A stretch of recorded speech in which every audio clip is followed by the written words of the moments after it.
All right, with the hits just keep on coming here in front of the Excel Center. We are honored to be joined this afternoon by McCain's senior advisor and big friend of the show, Steve Schmidt. Steve, thank you so much for joining us. John, thank you. Thank you. All right, give us the latest from the McCain campaign. Obviously, everybody monitoring Hurricane Gustav this afternoon. What do we know at this point about what the rest of the week's going to look like? We're in an unprecedented situation, obviously. You never had a national convention have to make a program change. We're monitoring the storm very closely. We're making decisions minute by minute, and we certainly hope that we're going to be able to get the program on this week. But the most important thing is what Senator McCain said yesterday, which is that it's been down this region so many times, and it just makes your heart sick, to think about another one of these hurricanes hitting that city. So much devastation. These people have been through so much, and what he felt was the right thing to do was to call the country to readiness and get the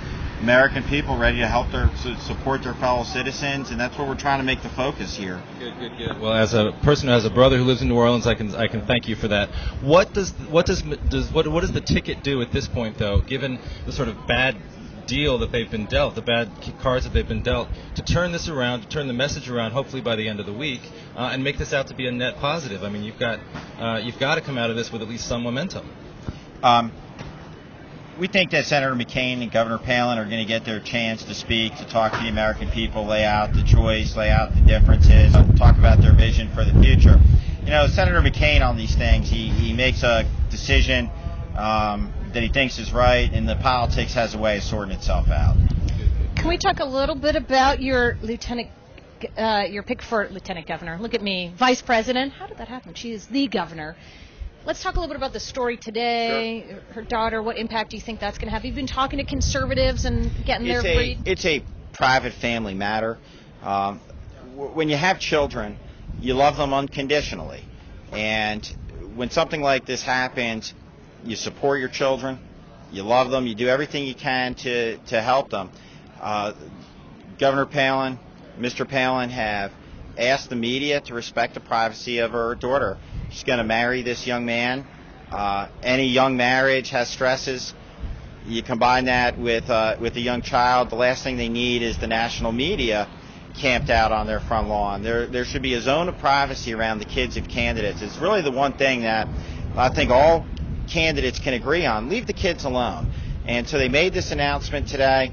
That's all they have to say about it. And I know the thoughts and prayers of the American people and best wishes to his family are gonna come. But what the American people are focused on in this election is our national security. We're in two wars. How do we win them? What they're focused on is energy independence. We have a huge energy crisis in the country. How do we solve it? They're focused on an economic crisis. How do we get jobs created? How do we get the economy moving again? That's what Senator McCain and Governor Palin are going to talk about in this election.